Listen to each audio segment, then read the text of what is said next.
Good morning, everyone. Today I am here to give presentation on the topic income tax, TDS, and the new tax design for the assessment year 2024 to 25.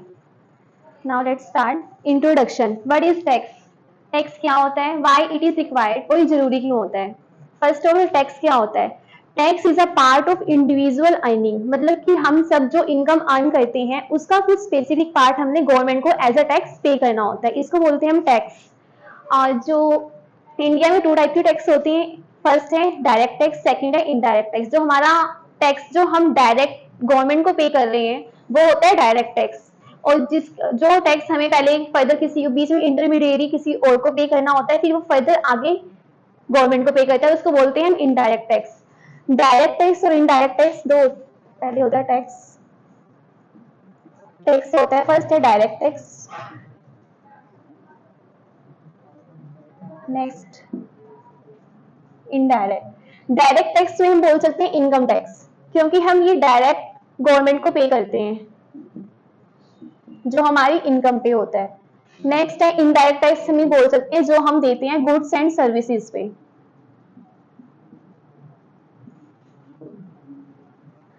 इसमें आता है GST. अब GST हम जब पे, GST हमसे तो direct government को पे नहीं होता, जीएसटी कौन पे करता है? सेलर, जो हमें गुड सेल करते हैं।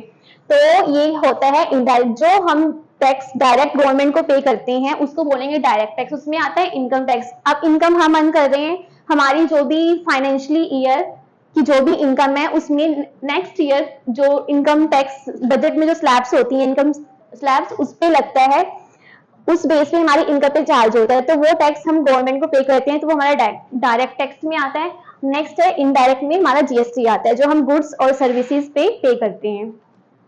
नेक्स्ट है why tax is required. Tax जरूरी क्यों है? इनकम टैक्स, अब गवर्नमेंट है, गवर्नमेंट वैसे तो कोई रिवेन्यू जनरेट नहीं होता, उसको कहीं से सैलरी है ऐसा कुछ तो नहीं, हम जॉब करते हैं हमें सैलरी मिलती है, पर गवर्नमेंट है, गवर्नमेंट के पास ऐसा सोर्स कोई नहीं है। अब उसे कंट्री में सब कुछ रन एक स्मूथली रन करनी है कंट्री को, तो इसलिए पैसे की जरूरत उसे भी रहती है। तो जो टैक्स होता है ये मेन सोर्स है गवर्नमेंट का, जहां से उसको रिवेन्यू जनरेट होता है। और जब वो टैक्स जो गवर्नमेंट लेती है फर्दर इसका यूज कहाँ पे करती है? वो इसका यूज होता है providing health care facilities, providing education through government schools, subsidies देती है कुकिंग गैस पे, जैसे एलपीजी हम सिलेंडर परचेज करते हैं उस पर सब्सिडी हमारे अकाउंट में आती है, फर्टिलाइजर्स, ठीक है, ये सैलरी देती है, पेंशन देती है। इतने भी गवर्नमेंट एम्प्लॉयज हैं जो सैलरी और पेंशन जाती है वो भी हमारे टैक्स के थ्रू ही जाती है एम्प्लॉयज को, गवर्नमेंट एम्प्लॉयज को। लास्ट है नेशनल सिक्योरिटी। अगर कुछ भी नेशनल सिक्योरिटी, आर्मी में जो भी हम अपने ये क्या कहते हैं मिसाइल्स वगैरह या कुछ भी जितने भी आते हैं, इसके ये इन सब मतलब कि सारे जो भी टैक्स गवर्नमेंट लेती है उन सब का यूज इसी सर्विसेज के लिए होता है। मतलब एक कंट्री के वेलफेयर के लिए जितनी भी एक्टिविटीज होती है उसमें जो पैसा यूज होता है वो जाता है टैक्स के थ्रू गवर्नमेंट के पास। नेक्स्ट है, अब हम करेंगे मतलब कि इनकम टैक्स इंडिया में आया कैसे, मतलब हिस्ट्री पढ़ेंगे, brief history of income tax. Firstly ancient India की बात है, उस टाइम एंशियंट बुक थी दो, एक थी अर्थशास्त्र एंड सेकंड वन मनुस्मृति। सबसे पहले इनकम टैक्स इसमें पाया गया था। अकॉर्डिंग टू मनुस्मृति, जो मनुस्मृति एंशियंट बुक थी उसमें ये था, जो उस टाइम पे जो आर्टिसंस होते थे उनको अपने प्रॉफिट का 1/5 एज अ टैक्स गवर्नमेंट को पे करना होता था, और जो बाकी एग्रीकल्चरिस्ट थे उनको 1/8 या 1/6 या 1/10 अकॉर्डिंग टू सर्कमस्टांसेस, मतलब सर्कमस्टांस कैसे हैं और उनकी प्रोडक्शन के बेस पे उन्हें फर्दर मतलब की जो पे करते थे वो गवर्नमेंट को पे करते थे। ये तो था एंशियंट इंडिया के टाइम की बात है। अब modern India, in modern India में जो सबसे मॉडर्न इंडिया में फर्स्ट टाइम जो टैक्स हमारा इंट्रोड्यूस हुआ था वो हुआ था 1860 में, और इंट्रोड्यूस किसने किया था इसे? Sir James Wilson. अब ये थे कौन? ये थे प्री इंडिपेंडेंट इंडिया के फाइनेंस मिनिस्टर थे, मतलब कि इंडिया के इंडिपेंडेंस से पहले जो ब्रिटिश रूल के अंदर जो हमारे फाइनेंस मिनिस्टर थे सर जेम्स विल्सन, इन्होंने 1860 में पहली बार टैक्स को इंट्रोड्यूस किया था। और ये टैक्स इंट्रोड्यूस तब होता है, टैक्स इंट्रोड्यूस हमारे जो यूनियन बजट लाया जाता है हर साल आता है, उसके अंदर हमारा टैक्स हर साल आता है, उसमें जो टैक्स स्लैब्स होती हैं उसके बाद। और ये मतलब कि ऐसा क्यों लगा कि हमें इनकम टैक्स लाना चाहिए, वो क्यों लेके आए थे, वो ये टैक्स लेके आए थे 1860 में। इससे पहले उन्हें 1857 में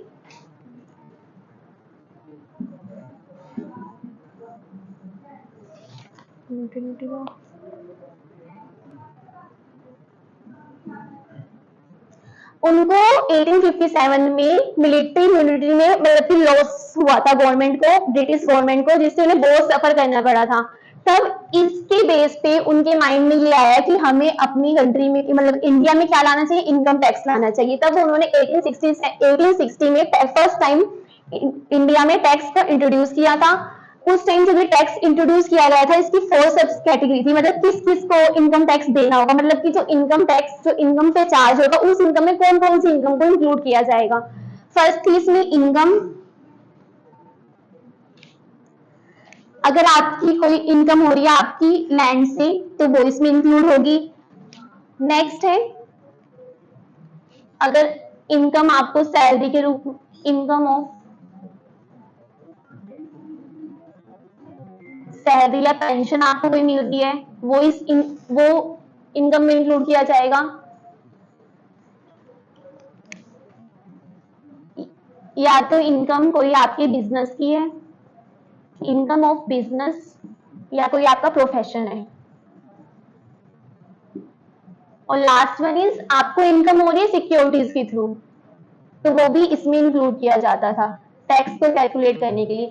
ये अगर आपके पास इन चारों हेड के थ्रू इनकम आ रही है तो इन सबका ओवरऑल टोटल करके फिर उसके ऊपर आपको टैक्स लगता था, फिर वो आपको पे करना पड़ता था गवर्नमेंट को। नेक्स्ट ये कब इंट्रोड्यूस किया था, 1860 में। इसके बाद 1886 में एक नया इनकम टैक्स एक्ट लाया गया जो पास करवाया, और सबसे पहले हमारे पास 1860 में आया।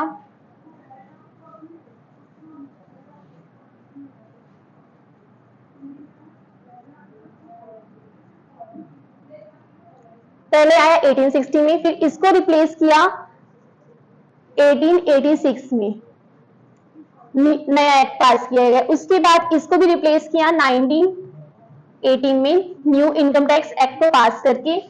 देन इसको भी फर्दर रिप्लेस किया गया 1922, और लास्ट टाइम सबसे पहले ये टैक्स इंट्रोड्यूस कराया था सर जेम्स विल्सन ने 1860 में। फिर फर्दर उसके बाद 1886 में फिर दोबारा इस टैक्स को मतलब कि इस टैक्स की जगह ये इनकम टैक्स एक्ट लाया गया। उसके बाद 1980 में दूसरा इनकम टैक्स आया, फिर इसको रिप्लेस किया 1922 इनकम टैक्स एक्ट में। अब फिर इस टैक्स को भी आगे 1961 मतलब कि ये फोर्स में कब तक रहा, ये फोर्स में रहा असेसमेंट ईयर 1961 टू 1962। ये ब्रिटिश रूल का मतलब लास्ट एक्ट था। यहां तक ये सारा ब्रिटिश, जब तक ब्रिटिश ने अपने इंडिया में रूल किया, ये उसके अंडर सारे इनकम टैक्स एक्ट लाए गए थे और ये लास्ट था। और ये कब तक रहा फोर्स में, असेसमेंट ईयर 1961 टू 1962। फिर उसके बाद after independence of India government of India ने क्या किया, इस एक्ट को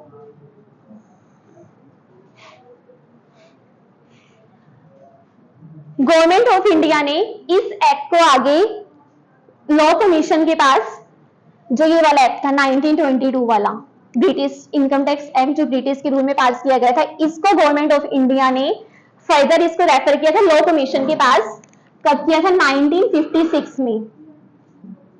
और रेफर क्यों किया था लॉ कमीशन के पास, कि इस एक्ट को क्या बनाया, सिंपल करने के लिए। मतलब इस एक्ट बहुत कॉम्प्लिकेटेड हो चुका था, टाइम टू टाइम इसमें बहुत सारी अमेंडमेंट्स हुई थी, इसको समझना बहुत मुश्किल हो गया था। तो गवर्नमेंट ऑफ इंडिया ने इसको रेफर किया लॉ कमीशन के पास 1956 में, इसको सिंपल बनाने के लिए और प्रिवेंशन ऑफ टैक्स इवेजन, मतलब कि जो टैक्स की चोरी होती थी उसको रोकने के लिए। जब गवर्नमेंट ऑफ इंडिया ने 1956 में इसको लॉ कमीशन के पास रेफर किया, और लॉ कमीशन ने अपनी रिपोर्ट जो थी गवर्नमेंट ऑफ इंडिया को सबमिट करवाई थी 1958 सितंबर में। ठीक है, गवर्नमेंट ऑफ इंडिया ने 1956 में रेफर किया लॉ कमीशन को, लॉ कमीशन ने अपना इसमें मतलब कि वर्क किया, फिर अपनी रिपोर्ट सबमिट करवाई गवर्नमेंट को 1958 में। अब जो बीच में गैप था उसमें गवर्नमेंट ने क्या किया, गवर्नमेंट ने इस मीन टाइम गवर्नमेंट ने क्या किया, आगे एक कमेटी बनाई, इसमें गवर्नमेंट ऑफ इंडिया ने अपॉइंट किया direct tax administration inquiry committee.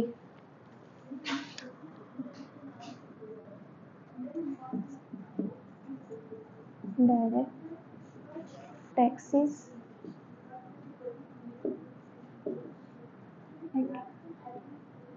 Administration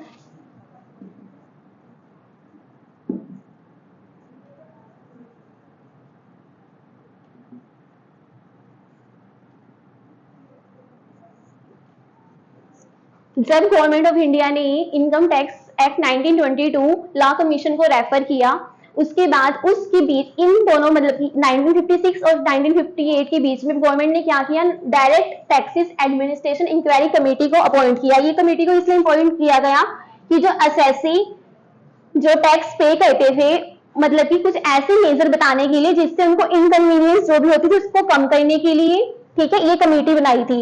उसके बाद जो इस कमेटी ने अपनी रिपोर्ट सबमिट करवाई गवर्नमेंट ऑफ इंडिया को, उसने करवाई थी 1959। इनकी रिपोर्ट आई है सितंबर 1958 में, लॉ कमीशन ने भेजी थी गवर्नमेंट ऑफ इंडिया को, और इस कमेटी ने भेजी थी अपनी रिपोर्ट 1959 में गवर्नमेंट ऑफ इंडिया को। उसके बाद जब दोनों रिपोर्ट गवर्नमेंट ऑफ इंडिया के पास चली गई, उसके बाद गवर्नमेंट ऑफ इंडिया ने क्या किया, मिनिस्ट्री ऑफ लॉ से कंसल्टेशन कर ठीक है, सलाह कर फाइनली जो एक्ट आया हमारे पास, ये आया इनकम टैक्स एक्ट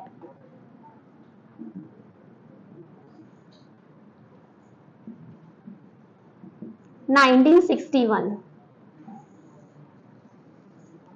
ठीक है, और ये अभी तक फोर्स में है, मतलब कि आज की डेट में भी यही एक्ट चल रहा है। इसके बाद अभी कोई भी नया एक्ट नहीं आया है इस पे ही। और ये कब बना एक्ट, अच्छा अब मतलब कि वो आपस में कंसल्टेशन कर लिया मिनिस्ट्री। ये एक्ट कैसे बना, पहले क्या करते हैं कि गवर्नमेंट क्या करती है, बिल लाती है पार्लियामेंट में, उसे दोनों हाउस से क्या चाहिए होता है, मंजूरी मिलनी होती है। पहले इसको पहले अपर हाउस में लाए गए, वहां से इसको मतलब कि मिल गया, मंजूरी मिल गई। उसके बाद नेक्स्ट होता है लोअर हाउस, वहां से भी इसको मंजूरी मिलने के बाद साथ में इससे प्रेसिडेंशियल की जो असेंट, प्रेसिडेंट की भी असेंट जरूरी होती है, उसके मिलने के बाद ये जो बिल था वो बन गया इनकम टैक्स एक्ट 1961, और ये अभी तक चल रहा है। और एक्ट पास हो गया था 1961 में, पर ये इफेक्ट में कब आया, 1962 से, 1 अप्रैल 1962 से इसको इफेक्ट में लाया गया। इसके पहले यही वाला एक्ट चल रहा था। और अब जो ये इनकम टैक्स एक्ट है, अभी इसमें भी 1962 से अभी तक बहुत अमेंडमेंट्स हो चुकी है, ये भी बहुत कॉम्प्लिकेटेड हो चुका है। और इसमें अब जो आज की डेट में जो मतलब कि आज तक इसमें 23 चैप्टर्स हैं, 298 सेक्शंस हैं एंड 14 शेड्यूल्स।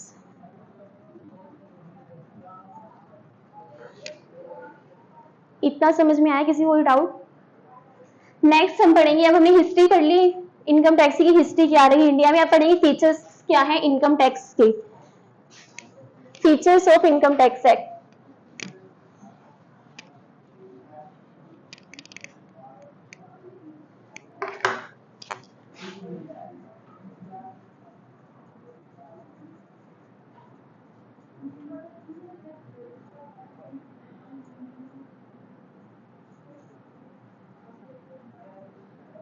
सबसे पहला फीचर ये है कि डायरेक्ट टैक्स है, ये हम डायरेक्ट गवर्नमेंट को पे करते हैं। सेकंड है सेंट्रल टैक्स है, ये स्टेट गवर्नमेंट नहीं लेती, हम स्टेट गवर्नमेंट को नहीं देते, किसको देते हैं, टैक्स कौन को मतलब कि किसके अंडर कलेक्ट किया जाता है, सेंट्रल गवर्नमेंट के अंदर, सेंट्रल टैक्स है इसलिए। थर्ड है टैक्स किस पे लगता है, हमारी जो भी टोटल इनकम हमने अर्न किया, मतलब जिस भी सोर्स से हमें इनकम होंगे सबको एड ऑन करके फिर जो हमारी इनकम आती है उसके ऊपर हम टैक्स लगाते हैं। नेक्स्ट है tax exemption limit,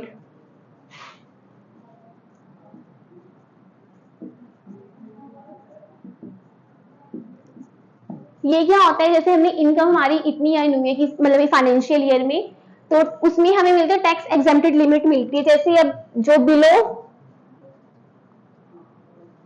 60 years individual हैं उनकी जो टैक्स लिमिट है, एग्जेम्प्टेड लिमिट है, वो 3 lakh.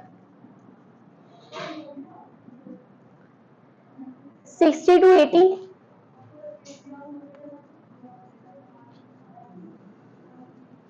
Same 3 lakh. More than 80 years जो भी इंडिविजुअल टैक्स पे करता है उसको टैक्स एग्जेम्प्टेड लिमिट मिलती है 5 लाख। अगर आपकी एज 60 ईयर्स से कम है और आपकी प्रीवियस ईयर में जो इनकम रही है वो 3 लाख तक रही है तो आपको कोई भी टैक्स पे नहीं करना पड़ेगा। अगर आप आते हो इस कैटेगरी में, अगर आपकी एज 60 to 80 ईयर्स के बीच में है तो अगर आपकी इनकम प्रीवियस ईयर में 3 लाख है तब भी आप टैक्स पे नहीं करोगे, आप एग्जेम्प्टेड है वो। ऐसी मोर देन 80 ईयर्स 5 लाख तक एग्जेम्प्टेड होती है। नेक्स्ट है प्रोग्रेसिव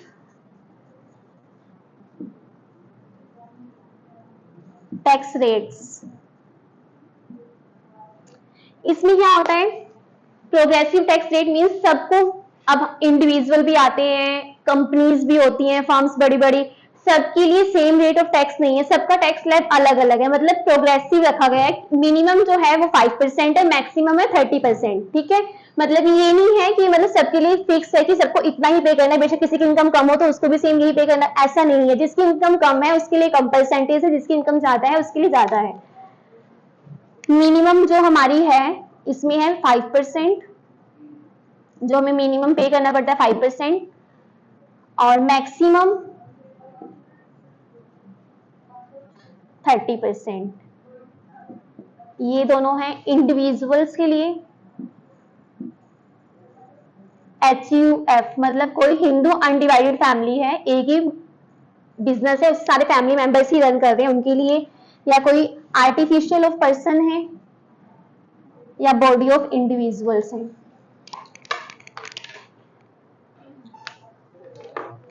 कि अगर आप इंडिविजुअल हो, HUF हो, आर्टिफिशियल पर्सन हो, बॉडी ऑफ इंडिविजुअल हो तो आपको मिनिमम इतना पे करना पड़ेगा और मैक्सिमम आपका होगा 30%। बट अगर आप कोई फर्म हो, आपकी फर्म है या कोई कंपनी है, इनके लिए टैक्स स्लैब है सीधा मतलब 30% है, मिनिमम मैक्सिमम जो भी है 30%। इनकी स्टार्टिंग ही 30% से होती है, कितनी भी उन्हें इनकम अर्न करनी हो तो ये गवर्नमेंट को जो टैक्स पे करेंगे एट 30% करेंगे। नेक्स्ट है सरचार्ज। अब सरचार्ज क्या होता है,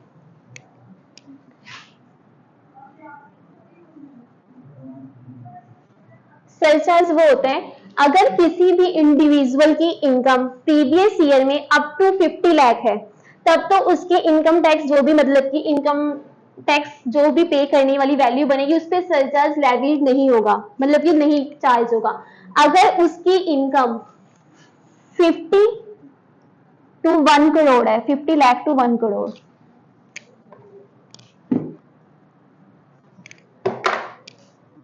50 लाख टू 1 करोड़, अगर उसकी इनकम इसके बीच में है तो उसे देना पड़ेगा 10%। जो भी उसकी टैक्सेबल इनकम आएगी उसके ऊपर ये 10% चार्ज होगा, वो भी उसमें फिर इंक्लूड होगा। अगर किसी इंडिविजुअल की इनकम 1 करोड़ टू 2 करोड़ है तब सरचार्ज चार्ज होगा 15%। देन 2 करोड़ टू 5 करोड़ फिर सरचार्ज चार्ज होगा 25%, और मोर देन 5 करोड़ 37%। सरचार्ज अगर आपकी इनकम 50 लाख से नीचे है तो आपकी जो भी इनकम टैक्सेबल इनकम होगी उस पर सरचार्ज चार्ज नहीं होगा। अगर 50 लाख से वो एक्सीड करती है अप टू 1 करोड़ है तब 10% लगेगा, अगर 1 करोड़ टू 2 करोड़ है देन 15% सरचार्ज चार्ज होगा। ऐसे फर्दर आगे सोन।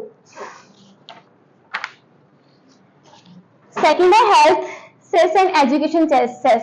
सबसे पहले आपकी ग्रोस टोटल इनकम निकलेगी, मतलब जो भी आपको इनकम अर्न हुई है उसको हम एड ऑन करेंगे तो उससे हमारा ग्रोस टोटल इनकम आएगा। उसके बाद हम टैक्स स्लैब लगाएंगे उस पे, उसके बाद हम जो हमें टैक्सेबल इनकम होगी उसके ऊपर सरचार्ज चार्ज होता है। जब सरचार्ज चार्ज होने के बाद जो हमारी इनकम आती है उस पे हम लगाते हैं 4% health cess and education cess.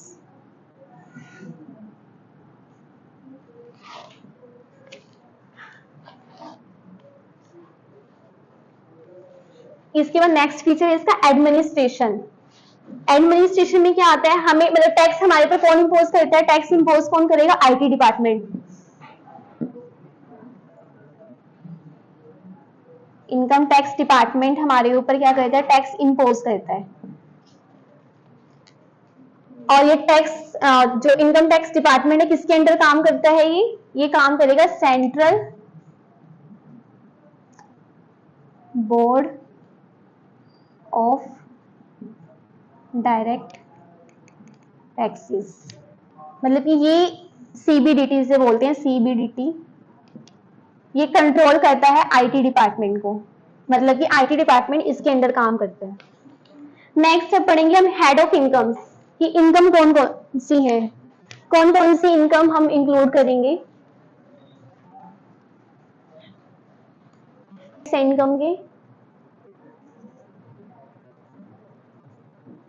अगर आपको इनकम हो रही है, income from salary,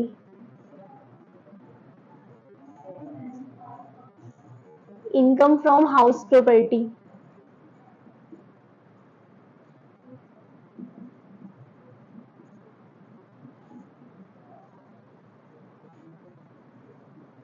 profit of business of profession, business और प्रोफेशन, बिजनेस एंड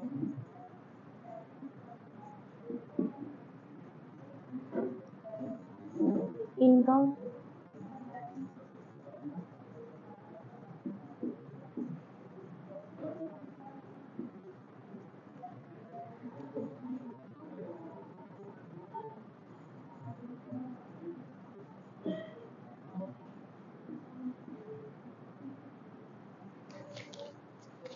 जो टैक्सेबल इनकम आती है उसमें हम कौन कौन सी अपनी इनकम को इंक्लूड करेंगे। 5 हेड्स हैं इसके। फर्स्ट है इनकम फ्रॉम सैलरी, सेकंड है income from house property, third है प्रॉफिट ऑफ बिजनेस और profession, income from capital gains, income from other source. ये कौन सी इनकम फ्रॉम सैलरी, जो भी एम्प्लॉयर से एम्प्लॉय को रिसीव होती है वो होती है इनकम फ्रॉम सैलरी, उसको सैलरी से अपनी इतनी इनकम हुई। इनकम फ्रॉम हाउस प्रॉपर्टी, कोई भी बिल्डिंग, कोई भी रेंटल प्रॉपर्टी है जो भी टेनेंट पे करता है ऑनर को, वो इनकम इसमें इंक्लूड होती है। नेक्स्ट है profit of business and profession, आपको बिजनेस या प्रोफेशन से कोई भी प्रॉफिट अर्न हो रहा है तो वो भी हम इंक्लूड करते हैं इंडिविजुअल की इनकम में। नेक्स्ट है income from capital gains, capital gains में अगर आपने कोई भी अपनी प्रॉपर्टी सेल कर दी है, ठीक है, कोई भी मनी आ रही है कुछ भी प्रॉपर्टी सेल करने में, फिक्स एसेट को सेल करने पे आपकी, वो भी इसमें इंक्लूड होती है। नेक्स्ट है जो आगे इन फर्दर 4 हेड के अंदर जो भी इनकम नहीं आती वो सारी इनकम हम इनकम फ्रॉम अदर सोर्स में इंक्लूड कर लेते हैं। और इन सब के ये 5 हेड का जब टोटल होता है तो इससे जो इनकम आती है उसको बोलते हैं हम टोटल ग्रोस, टोटल इनकम बोलते हैं, सॉरी, ये होती है हमारी ग्रोस टोटल इनकम। जब हम इन 5 हेड की इनकम को ऐड करते हैं तो वो हमारा ग्रोस टोटल इनकम बन जाता है।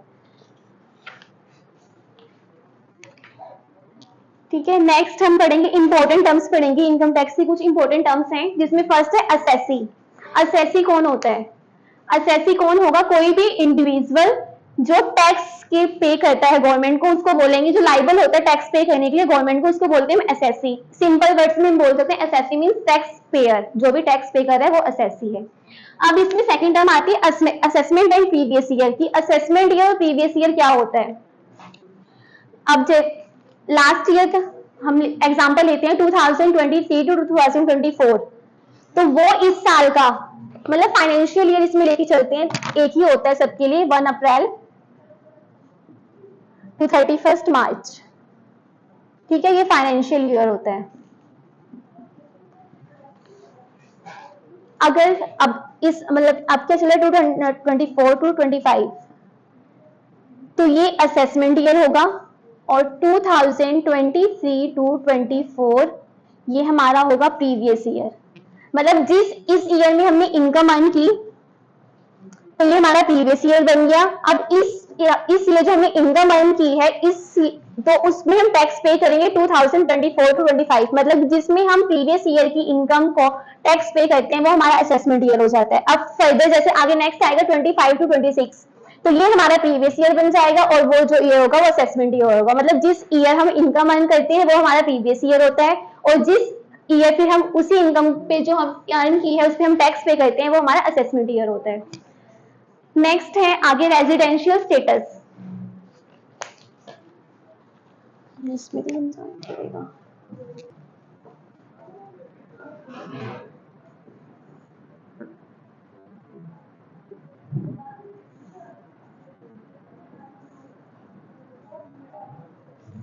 रेजिडेंस को मेन 2 कैटेगरीज में डिवाइड किया गया है। फर्स्ट है individual and HUF, Hindu undivided families. Second AOP, artificial of association of persons. BOI, body of individuals, firms, companies. Residency status को मेनली 2 टाइप में कैटेगराइज किया गया है, फर्स्ट सेकंड। अब इसको भी फर्दर इसमें रेजिडेंट हम कितने टाइप के होते हैं, एक तो होता है सिंपल रेजिडेंट, सेकंड होता है हमारा नॉट ऑर्डिनरली रेजिडेंट, थर्ड आता है नॉन रेजिडेंट।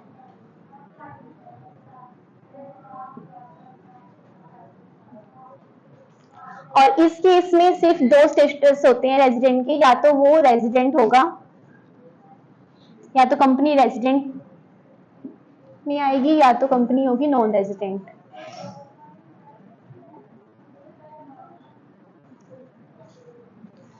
रेजिडेंट्स के अगर इंडिविजुअल HUF है तो वो इन 3 कैटेगरीज में किसी कैटेगरीज में आ सकते हैं। अगर कोई कंपनी है, फर्म है, BOI है, AOP है, तो उनके लिए 2 स्टेटस होते हैं, या तो वो रेजिडेंट होंगे या तो वो नॉन रेजिडेंट होंगे। अब इनकी भी आगे आगे फर्दर कंडीशंस है, जो कंडीशंस को पूरा करेगा वो आएगा। अब देखो जो रेजिडेंट है, अगर इंडिविजुअल रेजिडेंट के अंदर है तो उसको क्या कंडीशन होती है उसके लिए, उसको अगर कोई भी इंडिविजुअल तभी रेजिडेंट इन इंडिया कहलाएगा अगर वो जो इंडिया में प्रीवियस ईयर में कम से कम 182 डेज तक इंडिया में रहा हो। प्रीवियस ईयर में 182 डेज अगर वो इंडिया में रहा हो या इससे ज्यादा। पहली कंडीशन ये है, बेसिक कंडीशन है फर्स्ट, और बेसिक कंडीशन सेकंड कहती है कि वो 365 डेज इंडिया में रहा हो during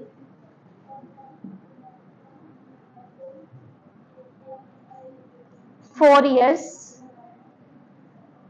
preceding the previous year। मतलब 2 कंडीशन है, दोनों में किसी एक को इसे अगर इसने पूरा कर लिया उसके बाद तब ये क्या कहलाएगा, इंडिविजुअल रेजिडेंट, मतलब रेजिडेंट इन इंडिया है। अगर वो फर्स्ट कंडीशन बोलती है हमारी बेसिक कंडीशन की, अगर वो प्रीवियस ईयर में 182 डेज इंडिया में रहता है या उससे ज्यादा। सेकंड है अगर वो पिछले 4 सालों में अगर 365 डेज वो इंडिया में रहा है तो भी उसका स्टेटस आता है रेजिडेंट। इसकी बात तो होती है बेसिक कंडीशन, दोनों है बेसिक कंडीशन।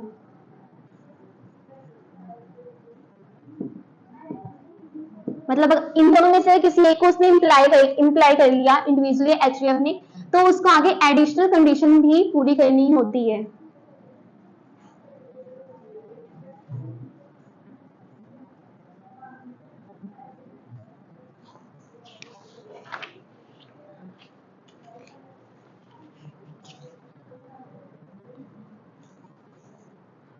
एडिशनल कंडीशन अगर इन दोनों में से कोई इंडिविजुअल इन दोनों में से कोई एक कंडीशन को फॉलो करता है, उसके बाद उसके लिए एडिशनल कंडीशन क्या बनती है कि उसे पिछले 2 out of 10 previous year preceding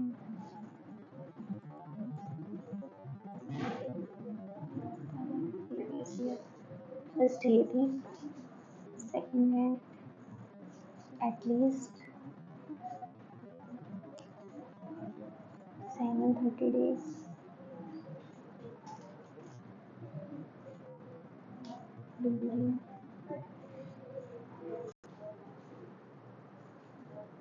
किसी भी इंडिविजुअल और एचयूएफ को रेजिडेंट कब बोलेंगे? सबसे पहले उसे इन दोनों बेसिक कंडीशन में से किसी एक कंडीशन को पूरा करना होगा, या तो वो प्रीवियस ईयर में 182 डेज इंडिया में रहा हो या उससे ज्यादा। और सेकंड बेसिक कंडीशन बोलती है कि हमारी जो हमारा लास्ट प्रीवियस ईयर की अगर हमें इनकम उसकी कैलकुलेट करनी है तो उसके पहले जो 4 साल रही हो उसमें से वो 365 डेज इंडिया में रहा हो। अगर वो दोनों या एचयूएफ या इंडिविजुअल अगर इन दोनों में से किसी एक बेसिक कंडीशन को फुलफिल करते हैं देन उनके लिए आती है एडिशनल कंडीशन, जिसमें से अगर हमें प्रीवियस ईयर की इनकम पे टैक्स कैलकुलेट करना है तो प्रीवियस ईयर से पहले जो 10 साल रहे हो उन 10 साल में से अगर वो 2 साल इंडिया में रहा हो, ठीक है, तब वो रेजिडेंट होगा हमारा, मतलब रेजिडेंट इन इंडिया। और सेकंड एडिशनल कंडीशन क्या बोलती है? जिस भी हमने रेलिवेंट ईयर की इनकम को कैलकुलेट करना है इनकम टैक्स के लिए, उससे पहले जो 7 साल है प्रीवियस ईयर उसमें से वो कम से कम इंडिया में 730 डेज रहा हो। मतलब कि अगर कोई भी इंडिविजुअल या एचयूएफ है अगर इन दोनों में से किसी एक कंडीशन को फुलफिल करता है उसके बाद उसे एडिशनल कंडीशन को भी फुलफिल करना होता है। अगर वो इन कंडीशन को फुलफिल कर देता है तो वो बन जाता है रेजिडेंट इन इंडिया, उसको बोलेंगे हम रेजिडेंट इन इंडिया है। और नॉट ऑर्डिनरी में कौन से आते हैं कि वो इन कंडीशंस को तो पूरा कर रहा है, मतलब बेसिक कंडीशंस को पूरा करेगा पर यहाँ पे वो एडिशनल कंडीशनल को फुलफिल नहीं कर पाएगा, उसे बोलते हैं हम रेजिडेंट इंडिया। मतलब fulfill the basic conditions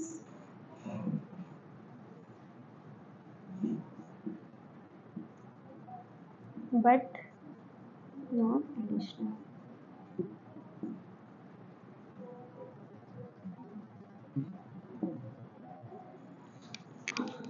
इसमें होंगे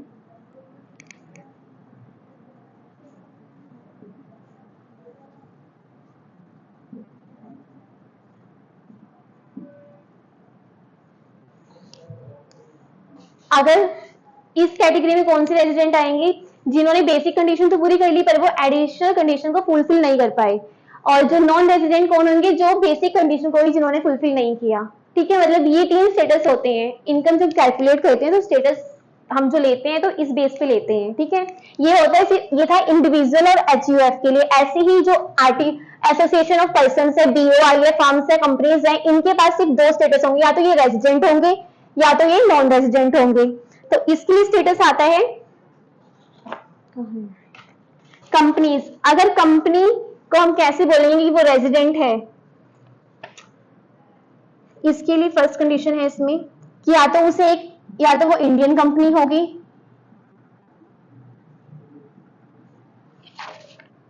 सेकंड वन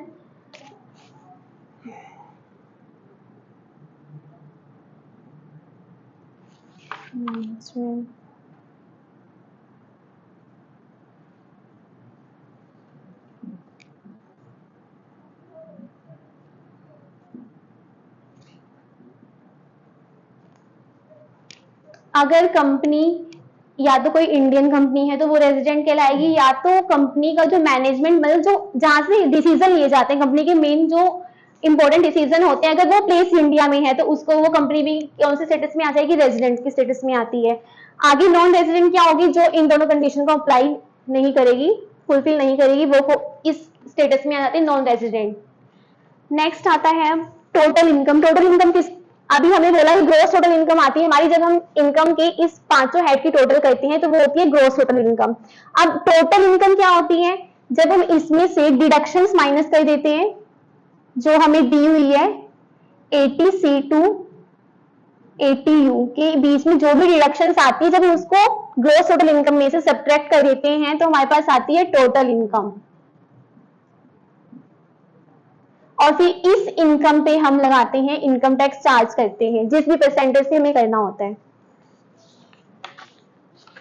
डिडक्शंस होती क्या है?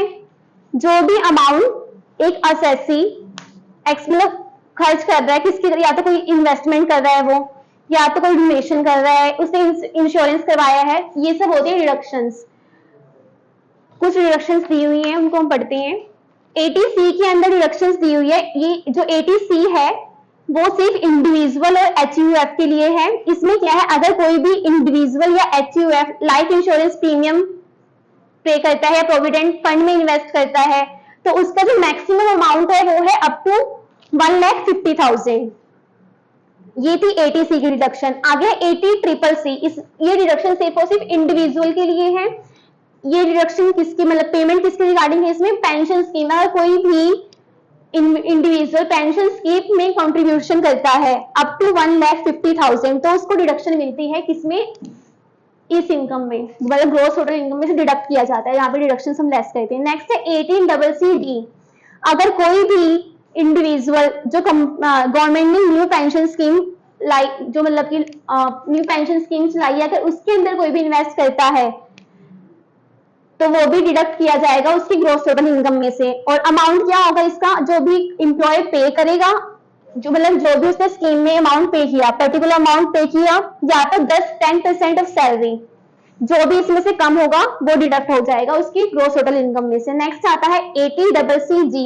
ये भी डिडक्शन सिर्फ और सिर्फ इंडिविजुअल के लिए है, और ये डिडक्शन है किसके रिगार्डिंग, अगर कोई भी इंडिविजुअल इक्विटी शेयर में इन्वेस्ट करता है तो उसकी ग्रोस टोटल में से डिडक्शन को लेस करते हैं। और इसमें अमाउंट, मैक्सिमम अमाउंट है इसका 50% ऑफ अमाउंट इन्वेस्टेड। जितना भी उसने अमाउंट इसमें इक्विटी शेयर में इन्वेस्ट किया उसका 50% या फिर 25,000, इसमें जो भी लेस होगा वो से डिडक्शन मिल जाती है। नेक्स्ट है 80D। जो 80D सेक्शन 80D की डिडक्शन है वो इंडिविजुअल के लिए भी है, एचयूएफ के लिए भी है। इसमें क्या होता है, अगर कोई भी इंश्योरेंस प्रीमियम हेल्थ पे करवाते हैं, या तो वो जो एम्प्लॉय है वो खुद का करवाएगा, या अगर उसकी स्पाउस है उसके बेस पे, या कोई भी उसका डिपेंडेंट चिल्ड्रन है या उसके पेरेंट्स हैं, तो उनकी उसके लिए से अमाउंट जो भी डिडक्शन मिलेगी 25,000, या तो जो उसने अमाउंट पे किया है, दोनों में जो भी कम होगा वो इसमें से डिडक्ट हो जाएगा। ये था इंडिविजुअल के लिए। अब एचयूएफ के लिए क्या लिमिट है, कोई भी मेंबर है एचयूएफ का, उसका कोई भी इंश्योरेंस प्रीमियम है तो इसको डिडक्शन मिलती है अप टू 25,000।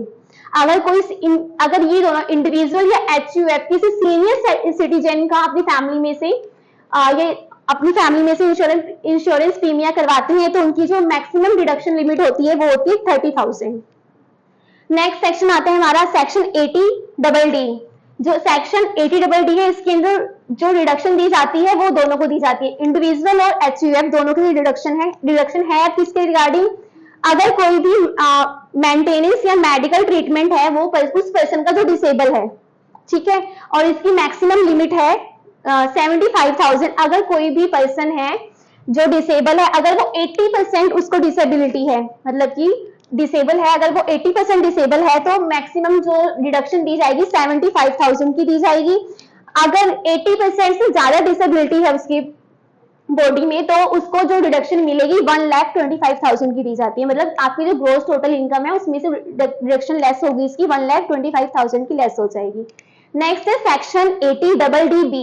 ये डिडक्शन भी दोनों के लिए, इंडिविजुअल और एचयूएफ के लिए है। इस सेक्शन की डिडक्शन इसमें बोला गया है, अगर कोई भी मेडिकल ट्रीटमेंट है, मतलब स्पेसिफिक डिसीजेज है, जैसे कैंसर हो गया, एड्स हो गया, हेमोफोलिया हो गया, थैलेसीमिया एक्सेट्रा, मतलब ये कुछ भी स्पेसिफिक डिसीजेज हैं ये, अगर इसका ट्रीटमेंट चल रहा है, मेडिकल ट्रीटमेंट चल रहा है, अगर कोई इंडिविजुअल करवाता है तो उसको जो अमाउंट, या तो जो उसने जितना अमाउंट पे किया है मेडिकल ट्रीटमेंट में उतना अमाउंट, या तो 40,000 विच एवर इज लेस, मतलब इन दोनों में जो भी लेस होगा वो डिडक्ट हो जाएगा। ये था इंडिविजुअल के लिए। अब एचयूएफ के लिए क्या है, अगर मतलब सेम है इसमें, इंडिविजुअल का भी सेम है, एचयूएफ का भी सेम है। अगर कोई ये दोनों करवाते हैं सीनियर सिटीजन, मतलब up to 80 years, 60 to 80 years के बीच के सिटीजन का अगर ये ट्रीटमेंट करवाते हैं इन डिसीजेस के रिगार्डिंग, तो उसकी जो मैक्सिमम डिडक्शन लिमिट है वो है 60,000। अगर सुपर सीनियर सिटीजन है, मतलब अबव 80 ईयर्स, तो उनकी लिए मैक्सिमम जो लिमिट है वो है 80,000। अगर अब मतलब ये डिसीज है, इनकी फैमिली मेंबर्स में से किसी को भी डिसीज है तो डिडक्शन तो दी हुई है। अगर इनको कोई इंश्योरेंस भी उन्होंने करवा रखा होगा और उसका पैसा इनको मिल रहा है, कोई भी एम्प्लॉयर इनको अगर पैसे दे रहा है तो वो डिडक्ट हो जाएगा इसमें से, वो अमाउंट लेस होकर फिर इसमें से डिडक्ट होगा ये। नेक्स्ट आता है सेक्शन 80E। जो सेक्शन 80E की डिडक्शन है वो सिर्फ और सिर्फ इंडिविजुअल के लिए है। इसमें क्या है, पेमेंट अगर कोई भी एजुकेशन लोन लिया है इंडिविजुअल ने तो उसका इंटरेस्ट जो पे करता है उसके रिगार्डिंग है। अगर वो मतलब पेमेंट जो भी उसने की है एजुकेशन लोन इंटरेस्ट जो भी पे किया है उस पर लोन पे, या तो full amount of interest till refund of loan, मतलब ये डिडक्शन कितने साल की मिलती है, या तो मैक्सिमम 8 ईयर्स हो, ठीक है, लोन के, या तो उसने जितना भी रिफंड किया मतलब लोन लिया और रिफंड लेने तक जितना भी इंटरेस्ट उसने पे किया, इन दोनों में जो भी लेस होगा उस अकॉर्डिंग डिडक्शन मिल जाती है उसे। नेक्स्ट है सेक्शन 80EE। इस सेक्शन की डिडक्शन भी सिर्फ और सिर्फ इंडिविजुअल के लिए है। इसमें है पेमेंट कौन सी ली जाती है, पेमेंट दी है, पेमेंट हो रही है किसके रिगार्डिंग, कोई भी हाउस लोन लिया है उस पर इंटरेस्ट पे किया जा रहा है, और वो कब का होना चाहिए, 1 अप्रैल 2016 टू 31 मार्च 2017, और लोन का अमाउंट अप टू 30 लाख होना चाहिए, इससे ज्यादा नहीं होना चाहिए, तो आपको डिडक्शन मिल जाती है 50,000 की, ठीक है। नेक्स्ट है सेक्शन 80EE। ये डिडक्शन भी सिर्फ और सिर्फ इंडिविजुअल के लिए है। अगर कोई भी हाउस लोन लिया है उसमें इंटरेस्ट पे कर, ऊपर वाली डिडक्शन थी वो भी हाउस लोन के इंटरेस्ट के लिए थी, पर उसमें ईयर मेंशन था कि जिसने 1 अप्रैल 2016 टू 31 मार्च 2017 के बीच में कोई भी लोन लिया है हाउस लोन, उसके लिए था ये। और ये इसके लिए अगर फाइनेंशियल ईयर 2019 टू 20 के ऑनवर्ड्स अगर कोई हाउस लोन जिसने लिया है उसकी इंटरेस्ट जो पे कर रहा है उसके लिए डिडक्शन है 1,50,000 की।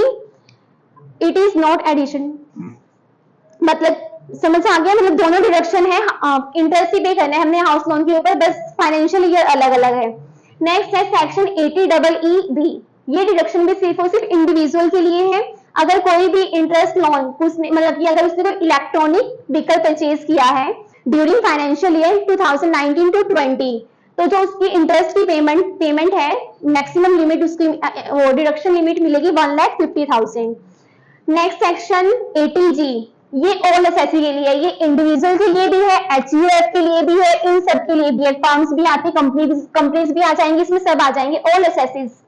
सेक्शन 80G क्या कहता है सेक्शन 80G कि अगर कोई भी पेमेंट की जा रही है चैरिटेबल डोनेशन को, या कोई भी अप्रूव फंड है या कोई भी इंस्टीट्यूशन है, अगर वहां पर एज अ चैरिटी हम डोनेट कर रहे हैं, ठीक है, तो उसकी जो डिडक्शन लिमिट होगी या तो जितना अमाउंट उसने पे किया है उसका 50%, या तो जितना पे किया उतना 100%, जैसा भी गवर्नमेंट स्पेसिफाई करेगी नोटिफाई करेगी उस अकॉर्डिंग डिडक्शन मिल जाती है। नेक्स्ट है सेक्शन 80G। ये डिडक्शन मिलती है इंडिविजुअल को। डिडक्शन है किस regarding, payment as house rent in excess of 10% total income. अगर कोई भी इंप्लॉई है उसको हाउस मतलब कि रेंटल हाउस पे रहता है, वो रेंट पे करता है, अगर उस हाउस का रेंट उसकी टोटल इनकम से 10% से ज्यादा है तो ये डिडक्शन मिलती है उसे। कितनी मिलती है, टोटल रेंट पेड, जितना उसने रेंट पे किया है, rent paid minus 10% of total income, जितनी उसकी इनकम है उसका 10%, या 25% ऑफ टोटल इनकम।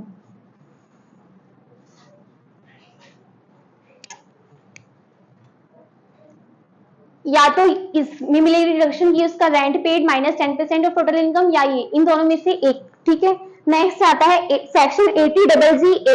ये डिडक्शन भी सारे एसेसेस के लिए है, मतलब इसमें इंडिविजुअल्स भी आएंगे, HUF, AOP, BOI, firms, companies.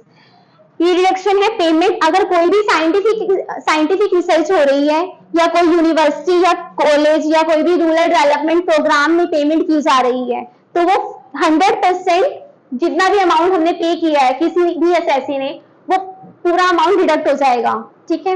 Next है 80GB।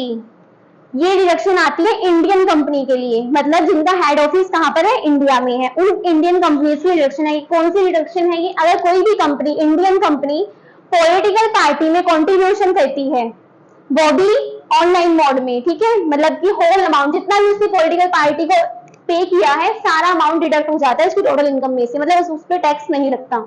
नेक्स्ट है सेक्शन 80GC। इसमें असेसी लिए जाते हैं, ये सारे असेसीज आ जाएंगे। अगर कोई लोकल अथॉरिटी जैसे म्यूनिसिपल कॉर्पोरेशन है, इन सब कुछ ये एक्सेप्शन है इसकी, ये नहीं आएंगे, ये सारे असेसीज आ जाएंगे। 80GC सेम ऐसे ही, वो सिर्फ मतलब कि जो 80GB थी वो इंडियन कंपनी के लिए की थी, अगर वो पॉलिटिकल पार्टी में कंट्रीब्यूट करती है उसके लिए। अगर बाकी अगर ये ऐसे कंट्रीब्यूशन करते हैं पॉलिटिकल पार्टीज में तो इनको भी इन्होंने जितनी भी कंट्रीब्यूट किया है पॉलिटिकल पार्टी को, फुल अमाउंट डिडक्ट हो जाता है इनकी ग्रॉस टोटल इनकम में से। नेक्स्ट आती है सेक्शन 80TT की डिडक्शन, जो सिर्फ और सिर्फ इंडिविजुअल के लिए है। ये डिडक्शन है किस रिगार्डिंग, अगर कोई भी सेविंग अकाउंट है उसका इंटरेस्ट आता है अकाउंट में और इंडिविजुअल की जो एज है बिलो 60 इयर्स है तो उसको डिडक्शन मिल जाती है 50,000 की। नेक्स्ट है 80TTB, ये भी डिडक्शन इंडिविजुअल के लिए है। अगर किसी सीनियर सिटीजन का, मतलब सीनियर में 60 to 80 इयर्स का पर्सन है, उसका बैंक में अकाउंट है, सेविंग अकाउंट है, उस पर अगर उसको इंटरेस्ट मिलता है तो उसका जो इंटरेस्ट है अगर 50,000 की उसको डिडक्शन मिल जाती है।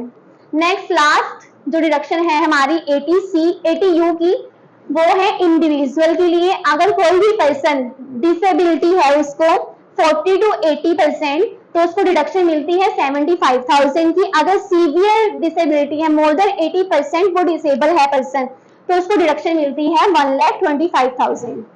डिडक्शंस का टॉपिक कंप्लीट हो गया। मतलब जो भी हमारी ग्रॉस टोटल इनकम आएगी इन टोटल को करने के बाद उसमें से हम डिडक्शंस लेस करते हैं। जो भी डिडक्शन हमारी सेक्शन 80C to 80U तक है, ये डिडक्शन को लेस करने के बाद हमारी आ जाती है टोटल इनकम, जिसपे हम इनकम टैक्स चार्ज करते हैं। डिडक्शन हो गई। अब इसकी बात है एग्जम्पशंस। एग्जम्पशंस क्या होता है? एग्जेम्प्टेड इनकम वो होती है जो इनकम, मतलब जिसपे इनकम टैक्स चार्ज नहीं होता, डिडक्शन की तरह होती है, ये भी इनको इनमें से लेस किया जाता है, उनपे मतलब चार्ज ही नहीं होता, उसको इनमें इंक्लूड ही नहीं किया जाता। अब इसकी जो एग्जेम्पशंस है, एग्जेम्पशंस हमें जो इनकम टैक्स एक्ट में दी गई है वो है सेक्शन 10 के अंदर। जितनी भी एग्जेम्पशंस हैं वो सारी आती हैं। जैसे एग्जेम्पशन में फर्स्ट एग्जेम्पशन है हमारी सेक्शन 10 सबसेक्शन 1। अगर कोई भी आपको एग्रीकल्चर इनकम अर्न कर रहे हैं, HUF या इंडिविजुअल को कोई भी एग्रीकल्चर इनकम हो रही है तो वो एग्जेम्प्टेड होती है, उस पर टैक्स चार्ज नहीं होता। सेक्शन 10 सबसेक्शन 2, अगर कोई भी अमाउंट HUF मेंबर, मतलब कि किसी भी मेंबर ने, HUF की मेंबर ने कोई भी अमाउंट रिसीव किया अपनी फैमिली इनकम में से, वो भी एग्जेम्प्टेड होती है, उस पर भी इनकम टैक्स चार्ज नहीं होगा। नेक्स्ट आती है सेक्शन 10 सबसेक्शन 2A। अगर कोई भी share of profit, partnership firm है, पार्टनर्स हैं, इनको प्रॉफिट हुआ है, अगर उसमें प्रॉफिट का शेयर किसी पार्टनर को मिल रहा है तो वो भी एग्जेम्प्टेड होता है, उस पर भी इनकम टैक्स चार्ज नहीं होगा। नेक्स्ट है सेक्शन 10 सबसेक्शन 4। अगर कोई भी इंटरेस्ट पे किया जा रहा है NRI, मतलब नॉन रेजिडेंट, अगर उसने यहाँ पे सर्टेन गवर्नमेंट सिक्योरिटीज में, इंडियन गवर्नमेंट सिक्योरिटीज हैं या कोई नोटिफाइड बॉन्ड्स हैं, अगर किसी भी NRI ने यहाँ पर इन्वेस्ट किया इन सिक्योरिटीज में, और जो इन सिक्योरिटीज का जो उसको इंटरेस्ट पे किया जाएगा वो भी फुली एग्जेम्प्टेड होगा, उस पर भी टैक्स चार्ज नहीं होगा। नेक्स्ट है सेक्शन 10 सबसेक्शन 10 फर्स्ट। अगर कोई भी गवर्नमेंट एम्प्लॉय को ग्रेच्युटी रिसीव होती है वो भी एग्जेम्प्टेड होती है। नेक्स्ट है सेक्शन 10 सबसेक्शन 10 सेकंड। अगर ये तो गवर्नमेंट एम्प्लॉय की जितनी भी ग्रेच्युटी का अमाउंट होगा सारा ही एग्जेम्प्ट होगा। अगर अब एम्प्लॉय वो आते हैं जो नॉन गवर्नमेंट है और जो इस एक्ट के अंदर पेमेंट ऑफ ग्रेच्युटी एक्ट 1972 के अंदर आते हैं, या तो उनको 15 डेज सैलरी मिलेगी, मतलब उनकी ग्रेच्युटी का एग्जेम्प्ट अमाउंट क्या होगा, 15 days salary multiply years of service, जितने साल उन्होंने काम किया है, जितना अमाउंट आएगा वो उनकी ग्रेच्युटी में से एग्जेम्प्ट किया जाएगा। नेक्स्ट है सेक्शन 10 सबसेक्शन 10A। कोई भी कम्यूटेड पेंशन है, गवर्नमेंट एम्प्लॉय की कम्यूटेड पेंशन है, वो उसको मिल रही है तो वो भी एग्जेम्प्टेड होगी। नेक्स्ट है सेक्शन 10 सबसेक्शन 10AA। अगर कोई भी गवर्नमेंट एम्प्लॉय है उसको लीव इनकैशमेंट रिसीव होता है तो वो भी फुली एग्जेम्प्ट होगा। लीव इनकैशमेंट होता क्या है? अगर जैसे कोई भी गवर्नमेंट एम्प्लॉय है, सर्विस के टाइम पे मतलब उसको साल में लीव्स मिलती हैं कि वो उन पे लीव ले सकता है, पर उसकी सैलरी में से अमाउंट डिडक्ट नहीं करता, मतलब एज अ ट्रिप उसको मिलता है कि मतलब घूमने जा सकता है, उसकी सैलरी भी उसमें से डिडक्ट नहीं होगी। पर अगर वो अपनी सर्विस के टाइम पे उन लीव्स का यूज नहीं करता और बाद में रिटायरमेंट के टाइम में वो उन लीव को इनकैशमेंट करवाता है, मतलब उन लीव्स के भी पैसे लेता है, वो जो उसको इनकम रिसीव होगी वो भी एग्जेम्प्टेड होगी। और उसके बाद जो नॉन गवर्नमेंट एम्प्लॉय है, अगर वो लीव एनकैशमेंट उनको रिसीव हुई है तो उनका कुछ फ्लोइंग क्राइटेरिया होता है जो जिसकी बेसिस उनको एग्जम्पशन मिलती है। नेक्स्ट है section 10 sub section 10 double B. अगर कोई भी कंपनसेशन दिया जा रहा है विक्टिम को under Bhopal gas leak disaster act 1985, इस एक्ट के अंदर अगर किसी भी विक्टिम को कंपनसेशन दिया जा रहा है तो वो भी फुली एग्जम्प्टेड होता है। नेक्स्ट है सेक्शन 10 सब सेक्शन 10 सी। अगर कोई भी मनी रिसीव हो रही है वॉलेंट्री रिटायरमेंट या टर्मिनेशन, मतलब उसकी सर्विस खत्म हो चुकी है, अगर उसके कोई भी मनी रिसीव होती है एम्प्लॉय को तो वो भी फुली एग्जेम्प्टेड होती है। नेक्स्ट है सेक्शन 10 सब सेक्शन 10 डी। अगर कोई भी सम रिसीव होता है उसे किसके लाइफ इंश्योरेंस पॉलिसी के अंडर, ठीक है, इसमें बोनस भी इंक्लूड होगा तो वो भी फुली एग्जेम्प्टेड होता है। नेक्स्ट है सेक्शन 10 सब सेक्शन 11। अगर कोई भी स्टैट्यूटरी प्रोविडेंट फंड से उसको पेमेंट रिसीव हो रही है तो वो भी फुली एग्जेम्प्टेड होगी। नेक्स्ट है सेक्शन 10 सब सेक्शन 12। कोई भी पेमेंट है उसे रिकॉग्नाइज प्रोविडेंट फंड से रिसीव हो रही है तो वो भी एग्जेम्प्टेड होती है। नेक्स्ट है सेक्शन 10 सब सेक्शन 11 ए।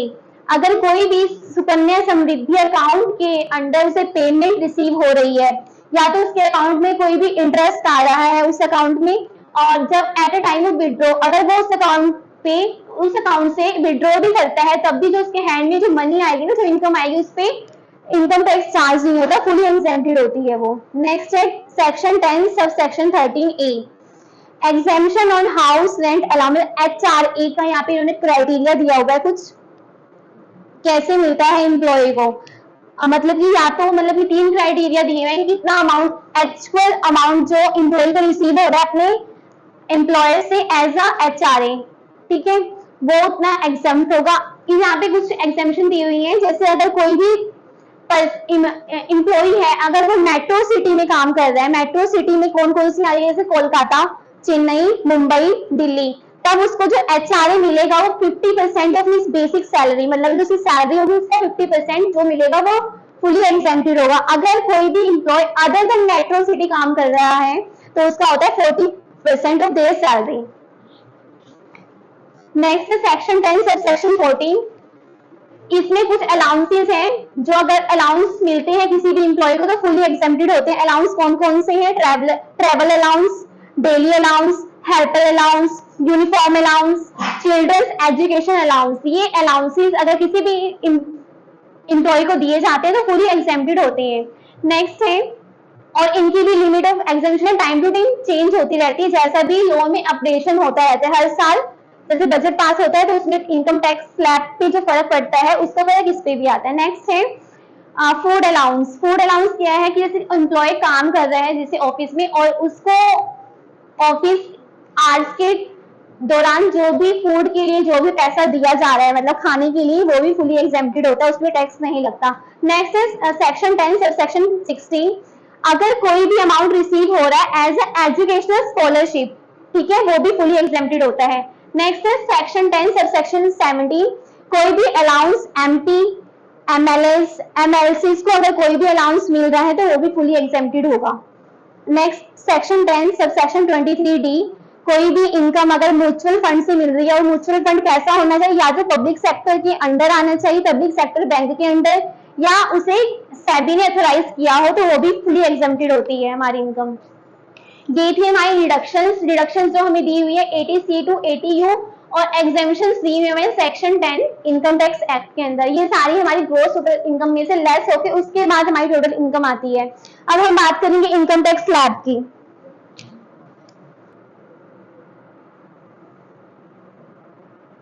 ये तो हमारा ऑल टैक्स डिजाइन जो पहले से चल रहा है।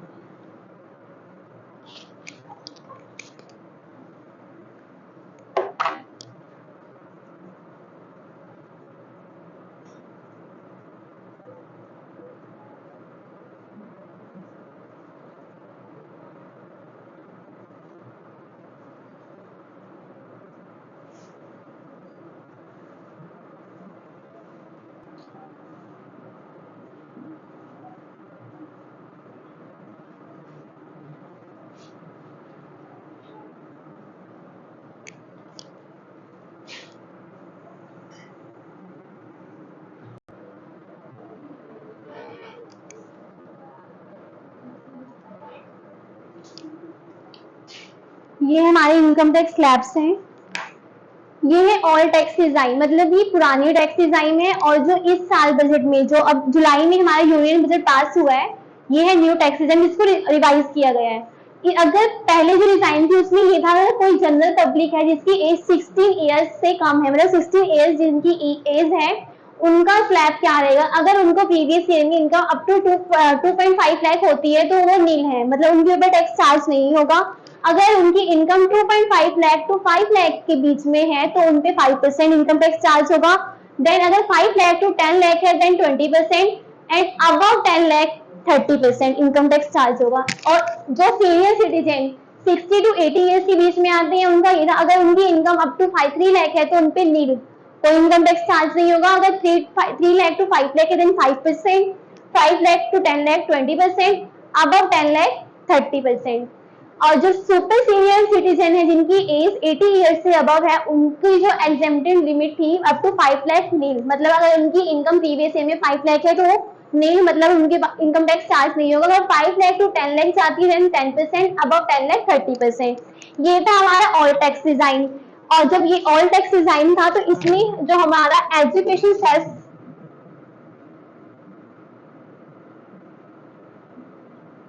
Education cess 3% plus health cess 1%, ये चार्ज होता है। और जो ऑल टैक्स डिजाइन में हमें जो टैक्स रिबेट मिलती थी, टैक्स रिबेट मिलती थी हमें अप टू 12,500।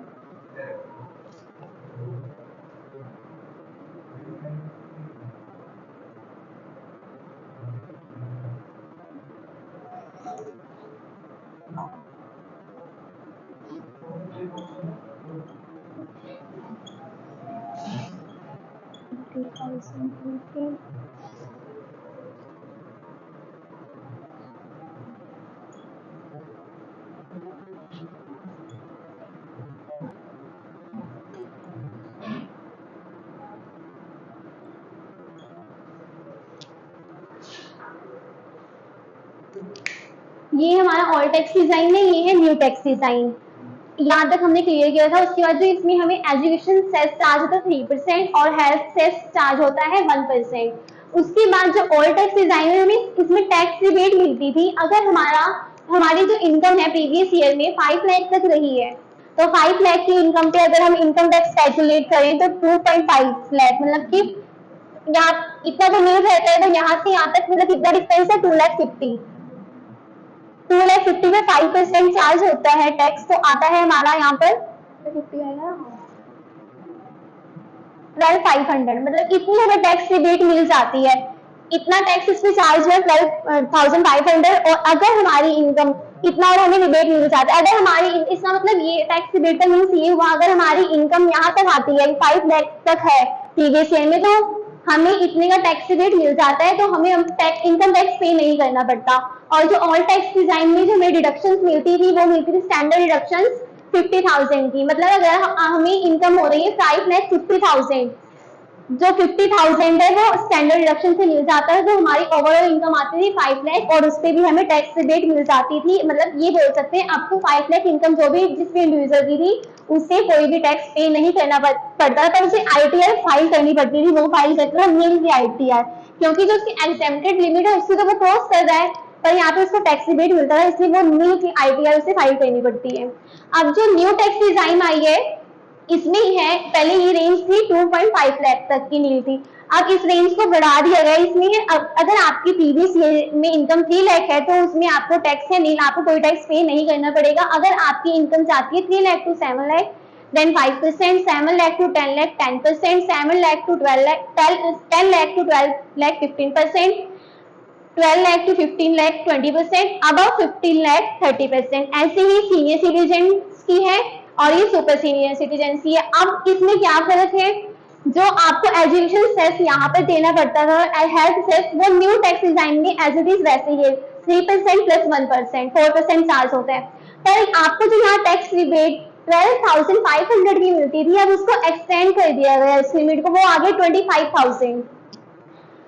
और यहाँ पर जो आपकी एग्जेम्प्टेड लिमिट है वो भी ऑल टैक्स डिजाइन से इंक्रीज की गई है। अगर टैक्स रिबेट, अगर आपको आपकी इनकम प्रीवियस ईयर भी 7 लाख है, अगर आपकी इनकम 7 लाख है तो न्यू टैक्स डिजाइन में 3 लाख तक की एग्जेम्प्टेड है, तो 3 लाख से 4 लाख ज्यादा है, तो 4 लाख पे अगर आपको 5% कैलकुलेट करें तो 20,000 आता है और आपको उतने का टैक्स रिबेट मिल जाता है, उससे ज्यादा का ही। तो मतलब हम ये हो सकता है अगर आपकी इनकम अप टू 7 लाख है प्रीवियस ईयर में तो आपको टैक्स पे नहीं करना पड़ेगा, आपको टैक्स रिबेट मिल जाता है। और जो टैक्स स्टैंडर्ड डिडक्शन हमारा ऑल टैक्स डिजाइन में 50,000 था, उसको भी इंक्रीज कर दिया गया न्यू टैक्स डिजाइन में 75,000 कर दिया गया है इसको भी। नेक्स्ट, अगर आपको इनकम होती है 7 लाख इनकम हुई और मतलब मान लो आपको 7 लाख 75 लाख इनकम हुई है प्रीवियस ईयर में, तो आपको जीरो टैक्स देना पड़ेगा, क्योंकि 75,000 की तो आपको स्टैंडर्ड डिडक्शन मिल जाएगी जो आपको इसमें से लेस हो जाएगा। उसके बाद 7 लाख पे भी आपको इनकम टैक्स देना नहीं पड़ता, क्योंकि वो आपको टैक्स रिबेट मिल जाती है। और एक बेनिफिट और है, अगर कोई भी इंडिविजुअल, कोई भी एसएससी ऑल टैक्स डिजाइन से न्यू टैक्स डिजाइन में शिफ्ट होना चाहता है तो उसके अप टू 7,500 रुपीज सेव होते हैं। वो कैसे होती है इसको भी कैलकुलेट करते हैं। फॉर एग्जाम्पल,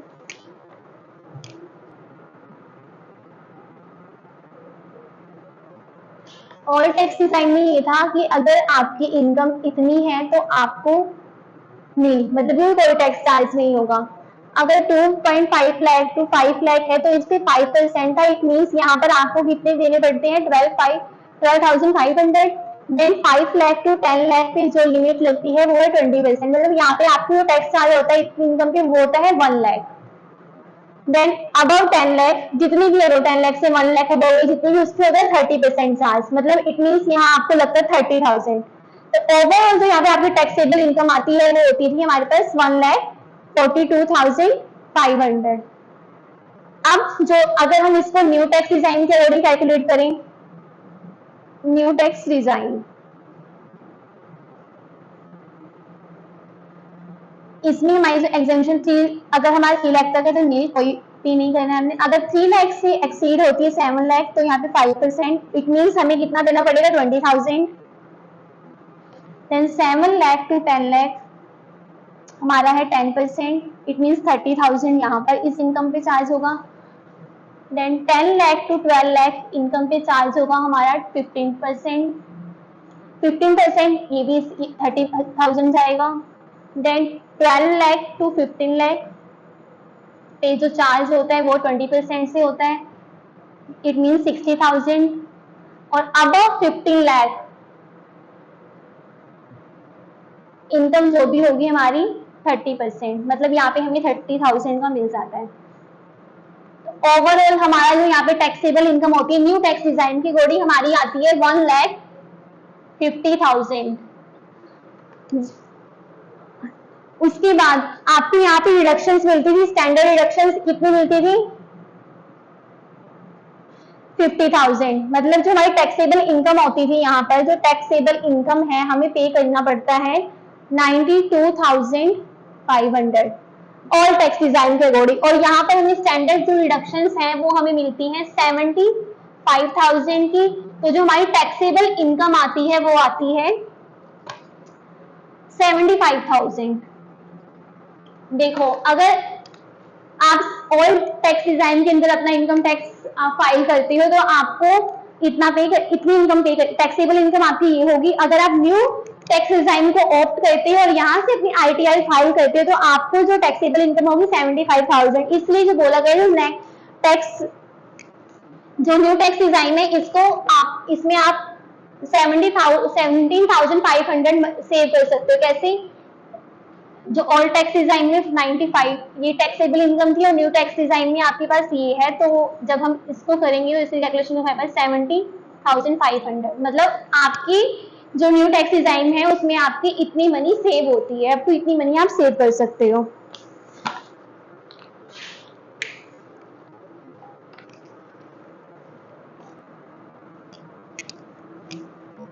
इनकम टैक्स हम एक एग्जाम्पल लेके समझते हैं। मान लो कोई भी पर्सन है मिस्टर एक्स, उनकी इनकम है 1 करोड़ 2 लाख प्रीवियस ईयर में। ठीक है, अब इनकी इनकम पे हम इनकम टैक्स कैसे कैलकुलेट करेंगे? लाइक फर्स्ट जो टैक्स ऑन 3 लाख रहेगा,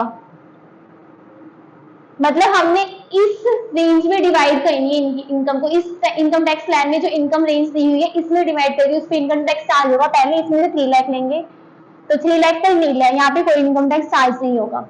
नेक्स्ट जो नेक्स्ट 5 लाख, अब नेक्स्ट स्लैब में है 3 लाख टू 4 लाख, मतलब 3 लाख टू 7 लाख, उसके बाद 7 लाख मतलब 4000 लेंगे हम इनकी इनकम 4 लाख, और 4 लाख पे चार्ज होगा 5%, तो यहाँ पे नील आएगा, यहाँ 5% आ जाएगा 20,000। Next tax on 3 lakh, 7 to 10 lakh के बीच में 3 लाख की रेंज है, इस पे इनकम टैक्स चार्ज होता है 10% से, तो 10% के अकॉर्डिंग यहाँ पे आएगा 30,000। नेक्स्ट टैक्स ऑन फिर 10 टू 12 मतलब 2 लाख पे करेंगे हम टैक्स चार्ज, 15% के हिसाब से करेंगे यहाँ पर, तो यहाँ पर भी आएगी हमारी जो टैक्सेबल इनकम आएगी वो आएगी 30,000। नेक्स्ट 12 टू 15 मतलब डिफरेंस 3 लाख, 3 लाख पे चार्ज करेंगे हम 20%, तो ये हमारा टैक्स यहाँ पर अमाउंट आएगा 60,000। नेक्स्ट अब नेक्स्ट इनकम स्लैब में जो इनकम रेंज है बोला है अबव 15 लाख, मतलब इनकी अबव 15 लाख कितनी इनकम बनती है, ये सब लेस करने के बाद आएगा 87,000, 87 लाख आएगा।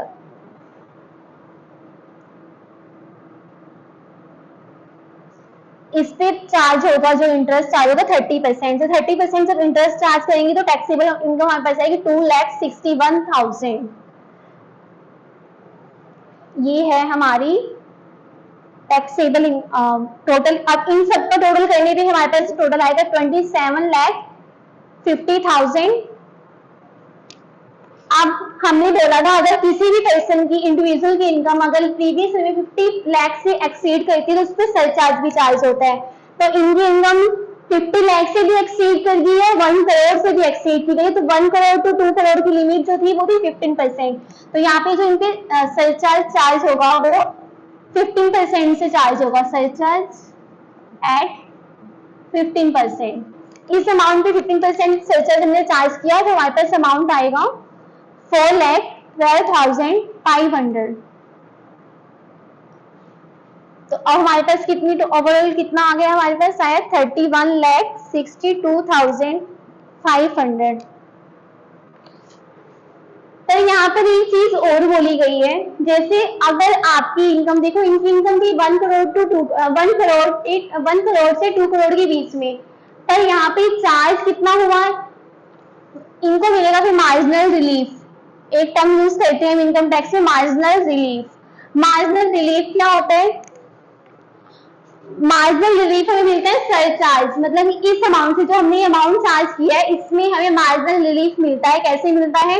ये उस केस में किया जाता है जहां पे जो हमारे सरचार्ज का जो अमाउंट होता है ना, जो इनकम एक्सीड कर गई है 1 करोड़ से, अगर इस अमाउंट से सरचार्ज का अमाउंट ज्यादा होता है तो हमें मार्जिनल रिलीफ में दिया जाता है।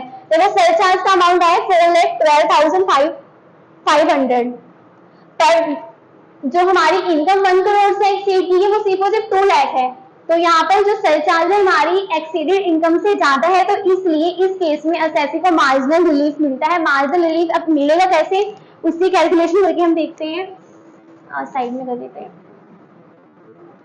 लाइक 1 करोड़ से जितनी भी इसकी इनकम एक्सीड की है वो इनकम हम लेंगे यहाँ पर 2 लाख, और लिमिट कितनी, कितना परसेंट चार्ज हुआ था इसमें 30%, क्योंकि 50 लाख से अगर जितनी भी इनकम होगी उस पर 30%, तो मतलब टैक्स इसमें 30% चार्ज हुआ था, तो इस पे चार्ज होगा 30% के हिसाब से आएगा 60,000। ठीक है, अब इसमें हमें क्या ऐड करना होता है, इसमें हम अपना सरचार्ज ऐड करेंगे जो हमने कैलकुलेट किया है। ऐड सरचार्ज, सरचार्ज हमारा आया था 4,12,500, तो इसको एड ऑन करने के बाद जो अमाउंट आता है वो हमारे पास आया 4,72,500। अब इसमें से हम क्या करेंगे, अगर अब जो हमारी ये लिमिट थी इसको हमने लेस कर देना कि जितनी हमारी इनकम एक्सीड की गई थी वही हमारा मार्जिनल रिलीफ होगा, इसमें से माइनस कर देंगे 2 लाख, जितनी इनकम हमारी 1 करोड़ से एक्सीड की गई है इसको लेस करने के बाद आया 2,72,500, मतलब एसएससी को ये मार्जिनल रिलीफ मिलेगा अगर उसके सरचार्ज की जो सरचार्ज है उसकी एक्सीडेड अमाउंट से ज्यादा होगा। तो मार्जिनल रिलीफ कैलकुलेट करने का वे ऐसे है, ऐसे कैलकुलेट करेंगे, जो भी अमाउंट आएगा वो उसे मार्जिनल रिलीफ मिलेगा और उसके टैक्सेबल इनकम में से लेस कर दिया जाएगा। लेस मार्जिनल रिलीफ, कितने का मार्जिनल रिलीफ मिला उसे? माइनस 2,72,500। अब जो इनकम आई हमारे पास आई है 28,90,000। अब जो टैक्सेबल इनकम आती है इस टैक्सेबल इनकम पे अब हम चार्ज करते हैं हेल्थ सेस लगाते हैं और एजुकेशन सेस जो लगता है 4% से। अब इसमें हम ऐड करेंगे health and education cess at 4%। 4% से चार्ज करने के बाद आएगा 1,15,600। अब इसको एड ऑन कर देंगे हम अपने टैक्सेबल इनकम में 30,05,600, ये आएगी हमारी टैक्सेबल इनकम। मतलब जो मिस्टर एक्स की ओवरऑल इनकम प्रीवियस ईयर में इनकम इतनी थी, हमने टैक्स कैलकुलेट करने के बाद हमारी जो ग्रॉस टोटल मतलब ग्रॉस टोटल इनकम ये थी, फिर हमने उस पे टैक्स स्लैब के अकॉर्डिंग जो भी रेट थे वो चार्ज किया, हमारे पास टैक्सेबल इनकम इतनी आई। फिर टैक्सेबल इनकम पे हम सरचार्ज क्यों चार्ज किया हमने, क्योंकि जो इनकी इनकम थी वो सरचार्ज की जो लिमिट थी उसको क्रॉस कर गई थी और 1 लाख मतलब 1 करोड़ को भी इसने क्रॉस कर लिया था, इसलिए 1 करोड़ टू 2 करोड़ की जो लिमिट है वो 15% है, इसलिए हमने यहाँ पर सरचार्ज ऐड किया एट 15%, इस अमाउंट पर ऐड किया। अब उन्होंने एक कंडीशन और बोली है, अगर आपका जो सरचार्ज आपने चार्ज किया है अगर वो सरचार्ज का अमाउंट जितनी इनकम उनकी 1 करोड़ से एक्सीड की है अगर उससे ज्यादा होता है तो उस एसएससी को मार्जिनल रिलीफ मिलता है। तो इनकी जो अमाउंट जो सरचार्ज था वो अमाउंट से ज्यादा था, इसलिए हमने यहाँ पर मार्जिनल रिलीफ दिया। मार्जिनल रिलीफ निकालने का वे ऐसे है कि जितनी इनकम उनकी एक्सीड की उसमें हमने 30% का टैक्स लगाया 60,000, फिर जो हमारा सरचार्ज हमने कैलकुलेट किया था वो उसमें एड ऑन करने के बाद जो अमाउंट आया उसमें से जितनी भी इनकम इनकी इसमें एक्सीड की गई 1 करोड़ से एक्सीड की गई थी उसको लेस करके जो अमाउंट आता है वो हमारा मार्जिनल रिलीफ होता है। मार्जिनल रिलीफ को हम सरचार्ज जो अमाउंट सरचार्ज ऐड करने के बाद आता है उसमें से लेस करके फिर जो हमारा अमाउंट आता है उसमें जब हम ऐड कर देते हैं health cess and education cess 4%, जो भी इनकम आएगी वो हमारी टैक्सेबल इनकम होगी।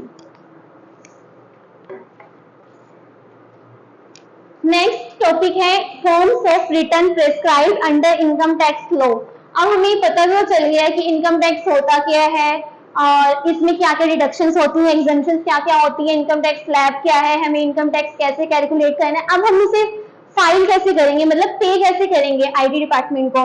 तो क्या होता है जो आईटी डिपार्टमेंट है उसमें फॉर्म्स प्रेस्क्राइब किए गए हैं जिसके थ्रू हम कम्युनिकेट करते हैं आईटी डिपार्टमेंट को कि हमारी पर्टिकुलर ईयर में इतनी इनकम है और हमने इतनी डिडक्शन को क्लेम किया है और हमने असेसमेंट ईयर में इतना हमें टैक्स पेड करना है डिपार्टमेंट को। किसके थ्रू करते हैं? आईटीआर फॉर्म्स के थ्रू।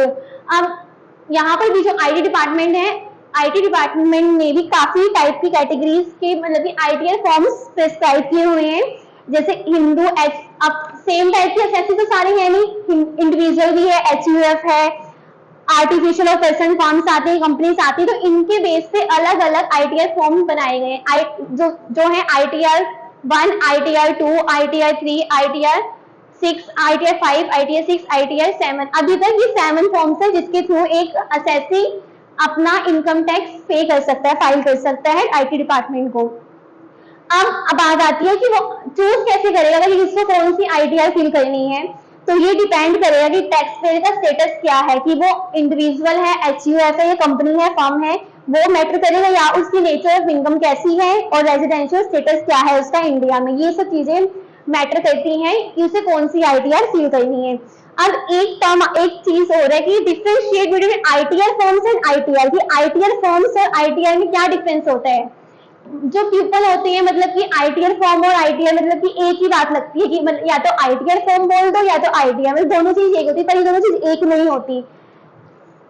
कैसे है कि आईटीआर फॉर्म क्या होता है, एक फॉर्म है जिसके थ्रू हम अपना income tax return form file करते हैं, ठीक है, फिल करते हैं, मतलब एक income tax return form site पे गए, आया, उसे फिल किया, और जब वो फॉर्म सक्सेसफुली सबमिट हो जाता है टैक्स डिपार्टमेंट के पास, फिर वो उस तब वो कहलाएगा इनकम टैक्स रिटर्न।